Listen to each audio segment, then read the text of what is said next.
Kisah Rohmadi dan Sang Pelanduk. Perang terus membayangi bumi Aceh. Inilah cara prajurit TNI dan GAM menyiapkan diri. Sebelum mulai jangan lupa subscribe ya untuk menambah semangat saya dalam membuat konten selanjutnya.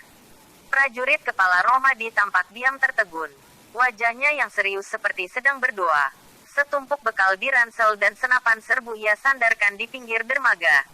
Inilah pertama kali pria asal Solo, Jawa Tengah, itu menginjakan kaki di bumi Aceh, daerah paling barat Indonesia yang terus bergolak dan bersimbah darah.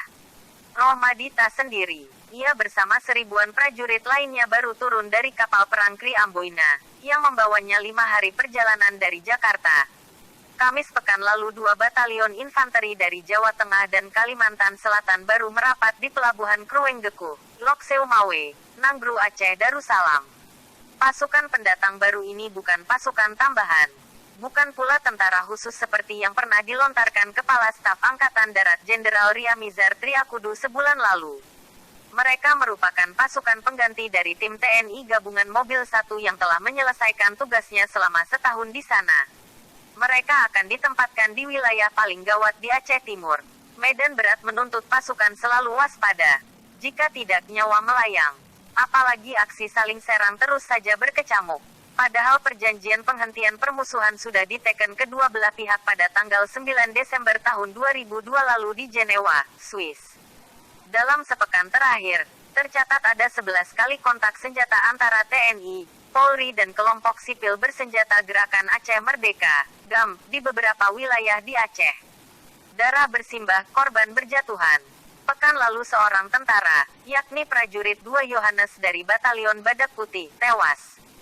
Sejumlah pasukan dari anggota Brigade Mobil, Brimob, polisi terluka parah. Di pihak GAM tercatat 3 orang tewas. Warga sipil ikutan celaka, 5 tewas, 3 diantaranya anak-anak. Nyawa rakyat jelata ini tercerabut akibat ledakan pecahan granat. Rohmadi tentu saja khawatir, walau ia sudah beberapa kali ditugasi di medan tempur yang berat, termasuk di Timor Timur dan Kamboja, perasaan risau masih tetap saja ada. Apalagi, ayah 1 anak ini meninggalkan istrinya yang tengah berbadan 2. Masih terbayang di benak Rohmadi saat ia diantarkan oleh sang istri yang sedang hamil muda. Anak pertama berusia 3,5 tahun. Ia malah menangis minta ikut, kata Rohmadi. Saat meninggalkan keluarga, Rohmadi meneteskan air mata. Bocah yang kemudian diberi nama Ahmad Sunanto itu lahir ketika dia bertugas di Timor Timur. Saya ingin sekali bisa mendampingi istri saat melahirkan, katanya seraya menatap lama foto anak istri tercinta yang ia selipkan di dalam dompet. Awal keberangkatannya ke Aceh bermula pada suatu malam di akhir Februari lalu. Sejumlah prajurit dari Komando Resor Militer, Korem, Wirastatama, Solo, diperintahkan berkumpul. Mereka lantas diminta bersiap-siap menuju Batu Jajar, Bandung, Jawa Barat. Di tempat latihan komando pasukan khusus Kopassus, itu Rohmadi digembleng selama 45 hari.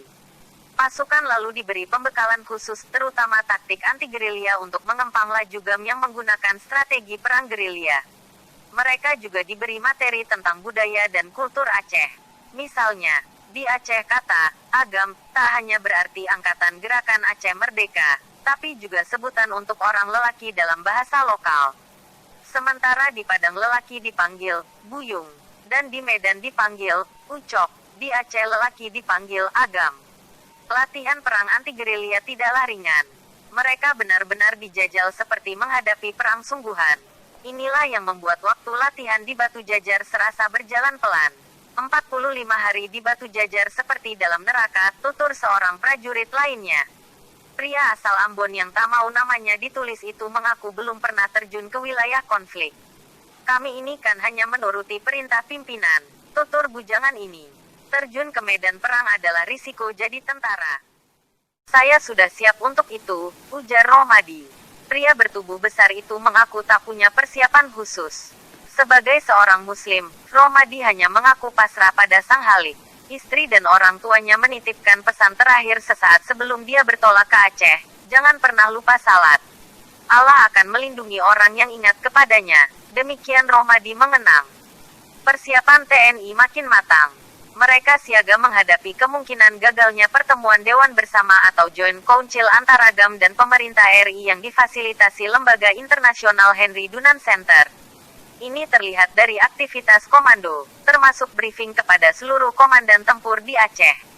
Aba-aba diberikan Panglima Komando Operasi Teni di Aceh, Maijen M. Jali Yusuf, di markas Korem Lilawangsa sepekan lalu. GAM juga punya rencana tersendiri. Namun, tak tampak ada tanda-tanda persiapan khusus. Tempo mengintip mereka di wilayah Pase, Aceh Utara. Di daerah ini dikenal anggota GAM supernekat bernama Hamdani bin Balukia, 22 tahun. Mungkin prajurit TNI akan memandang sebelah mata, berpostur kecil dan tak ada kesan sebagai gerilyawan yang jago bertempur. Tinggi badannya pun tak sampai 1,5 meter.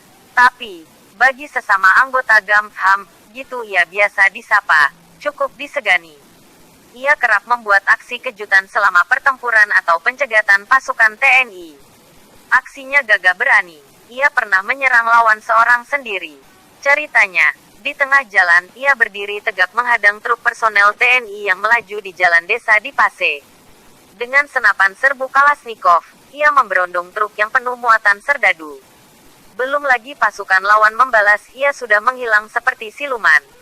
Lolos dari kejaran. Ia sempat berganti pakaian dan menyembunyikan senjatanya. Aparat yang sedang melakukan penyisiran gagal mengenali dirinya.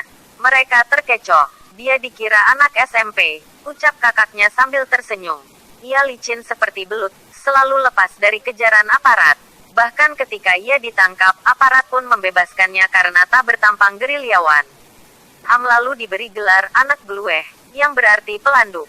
Namun, aksi super nekat yang dia lakukan bukan tanpa bahaya. Ia pernah tertembak. Sebutir peluru pernah menembus pantatnya. Ia pun menunjukkan sebuah bekas luka menghitam sebesar ujung jari telunjuk di bawah pinggang.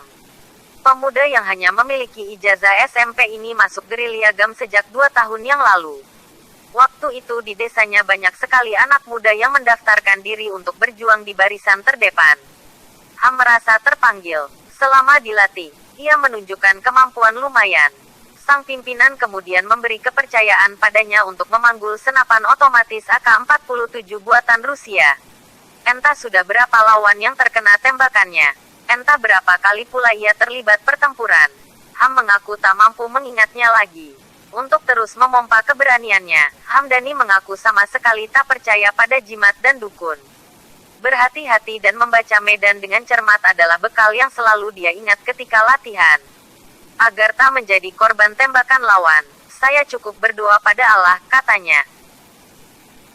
Saya sudah siap untuk itu, ujar Rohmadi. Pria bertubuh besar itu mengaku tak punya persiapan khusus. Sebagai seorang muslim, Rohmadi hanya mengaku pasrah pada sang Halik.